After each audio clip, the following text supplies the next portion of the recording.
पुण्यापासून अगदी 30 ते 35 किलोमीटर अंतरावर व पुरंदर किल्ल्याच्या कुशीत नारायणपूर हे गाव वसलेले आहे.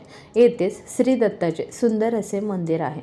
सर्वात प्रथम औदुंबराचे वृक्ष उगवले आणि अण्णा महाराजांनी 1964 साली तीनमुखी दत्तांची स्थापना केली. त्यानंतर 1986 साली एकमुखी दत्त महाराजांची स्थापना केली. गुरुवारी आणि पौर्णिमेला भक्तांची मोठी गर्दी जमते. गुरुपौर्णिमा आणि दत्त जयंतीला यात्रासुद्धा असते.